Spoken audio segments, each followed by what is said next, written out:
বাংলাদেশ শিক্ষক সমিতি টাঙ্গাইল সদর উপজেলার সংগ্রামী সাধারণ সম্পাদক ও জেলার দপ্তর জয়েন্ট সেক্রেটারি। আমি বলছি, দেশগঞ্জে সারা বাংলার সমস্ত সংগঠন যখন এক হয়েছে, আমাদের শিক্ষক যখন একই কাতারে দাঁড়িয়েছে, আমাদের দাবি আদায় না হয়ে এখন আর যেতে পারে না। সারা বাংলার শিক্ষক আজ এই রোদে পুড়ে এই চত্বরে আমরা যে গায়ের পায়ের গাম মাথায় ফেলে যে সংগ্রামে সমবেত হয়েছে, এই সংগ্রাম এই বছর মিটে যাবে না। দীর্ঘ 17টি বছর আমরা রাজপথে সংগ্রাম করেছি, তালবাহানা শুনেছি।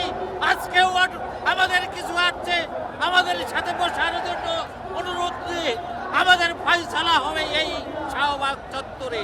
আমাদের কারোর সাথে আর বসার সুযোগ নাই। আমরা অচিরেই 3 দফা থেকে আমরা 1 দফায় আন্দোলনে যাব। জাতীয়করণ যতদিন না জাতীয়করণ হবে ততদিন আমরা শাহবাগ চত্বর থেকে ফিরে আসবো না। আমি নেতৃবৃন্দদেরকে আহ্বান জানাবো, আপনারা 3 দফা ছেড়ে 1 দফায় পদার্পণ করুন। জাতীয়করণ ছাড়া আমরা সারা বাংলার শিক্ষক করে ফিরবো না।